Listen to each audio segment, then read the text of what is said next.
Hello and welcome to V3 cars. नई Honda Amaze के top ZX variant में ADAS यानी एडवांस ड्राइवर असिस्टेंट सिस्टम्स आते हैं और मैनुअल ट्रांसमिशन के साथ इस वेरिएंट का प्राइस 10 लाख रुपीस से कम है। As you would have seen in our variants explained video, ये वेरिएंट एक्सेप्टेबल वैल्यू भी ऑफर करता है, तो इन फीचर्स के लिए इस वेरिएंट को लिया भी जा सकता है। अब इन ADAS फीचर्स की फंक्शनैलिटी कैसी है और क्या ये सच में यूजफुल है या नहीं, यही सब हम आपको इस वीडियो में इन फीचर्स को यूज़ करने के बाद ही बताएंगे। इस वीडियो में हम अमेज के हर ADAS फीचर की वर्किंग और यूज़फुलनेस दोनों पे बात करेंगे, ताकि आप इजीली अंडरस्टैंड कर सकें कि आपको इन फीचर्स के लिए इस कार का टॉप वेरिएंट चूज़ करना चाहिए या नहीं।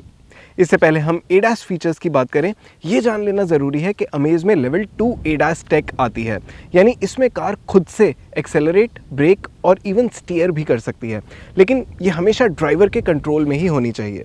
अमेज का ADAS setup camera based system है, तो जो ये विंड स्क्रीन में आप कैमरा देख रहे हैं, ये फ्रंट की सारी फुटेज कैप्चर करता है और रोड कंडीशंस के बेसिस पे किसी ADAS फीचर की फंक्शनिंग डिसाइड करता है। जैसा आप देख सकते हैं, ये टेस्ट हम क्लियर वेदर में कर रहे हैं और हमारी कार की विंड स्क्रीन भी क्लीन है।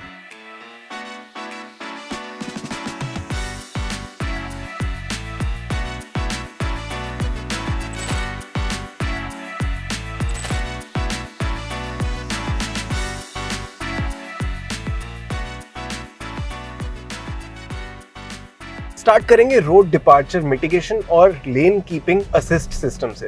ये दोनों फीचर्स बेसिकली कार को सड़क पे रखते हैं। Road departure mitigation system car को लेन से बाहर नहीं जाने देता और लेन कीपिंग असिस्ट कार को लेन के मिडिल में रखने की कोशिश करता है।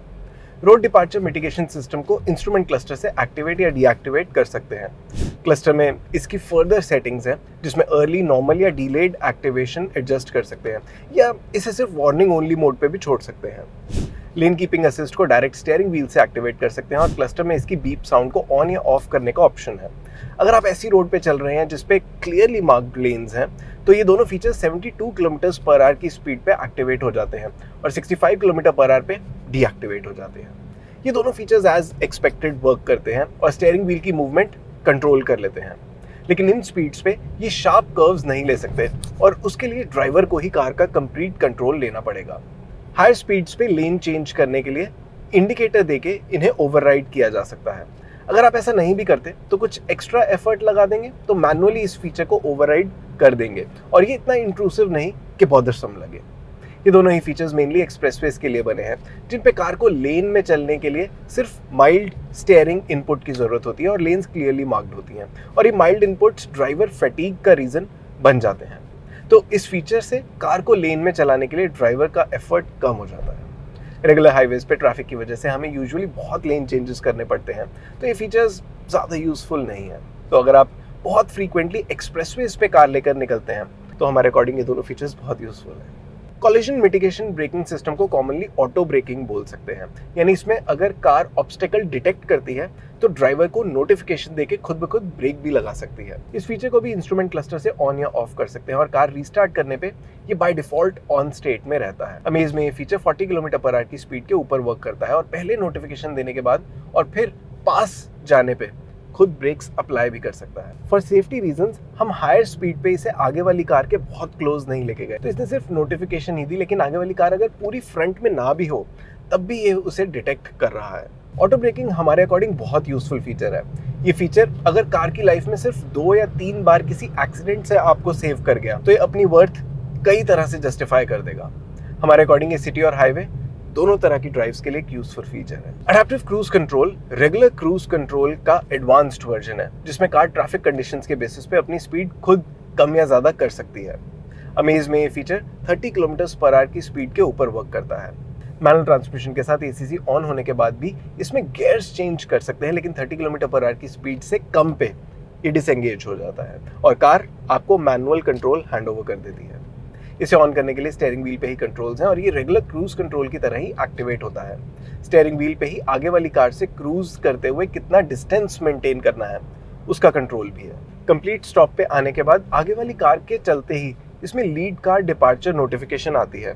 इट इज वर्थ नोटिंग कि लीड कार डिपार्चर नोटिफिकेशन बिना एडेप्टिव क्रूज कंट्रोल के भी वर्क करती है। एडेप्टिव क्रूज कंट्रोल को डिसएंगेज करने के लिए आपको बस ब्रेक प्रेस करनी है या फिर इस बटन को प्रेस करना है। अमेज में एडेप्टिव क्रूज कंट्रोल प्रेडिक्टिबली एंगेज और डिसएंगेज होता है। फ्रंट कार से डिस्टेंस और स्पीड भी सूटेबली मैनेज करता है, तो एक्सेलरेशन और ब्रेकिंग दोनों इफेक्टिव है। मैंने पर्सनली जितनी बार किसी कार में एडेप्टिव क्रूज कंट्रोल को एक्सपीरियंस किया है, मुझे ये फीचर बहुत यूजफुल नहीं लगा। In fact I have ended up overriding this feature a few times on our highways, specially तब जब ऐसा ट्रैफिक हो कि आपको बार बार लेन चेंज करनी पड़े। तो रोड डिपार्चर मिटिगेशन और लेन कीपिंग असिस्ट सिस्टम्स की तरह ये फीचर भी आइडियली एक्सप्रेसवेज के लिए ही यूजफुल है। तो ये थे अमेज के सभी ADAS रिलेटेड फीचर्स जो इसके टॉप वेरिएंट में आते हैं। अगर आपकी रनिंग रेगुलर हाईवेज या सिटी में ही ज़्यादा है तो हमें लगता है आपके लिए ADAS टेक उतनी यूजफुल नहीं है, लेकिन अगर आप फ्रीक्वेंटली एक्सप्रेसवेज हिट करते हैं तो इन फीचर्स के लिए ज़रूर ZX वेरिएंट ले सकते हैं। वी होप इस वीडियो को देखने के बाद आपके अमेज के ADAS फीचर्स या होंडा सेंसिंग टेक को लेके कुछ कन्फ्यूजन कम हुई होगी। अगर आपके इन फीचर्स से रिलेटेड कोई क्वेश्चंस हैं, हमारे वीडियोस के रिगार्डिंग सजेशंस हैं, प्लीज़ हमें कमेंट सेक्शन में ज़रूर बताएं। Thanks for watching this video. For more details आप हमारी वेबसाइट www.v3cars.com पे भी जा सकते हैं या हमें फेसबुक और इंस्टा पे फॉलो करें। सभी लिंक्स वीडियो के डिस्क्रिप्शन में अवेलेबल हैं।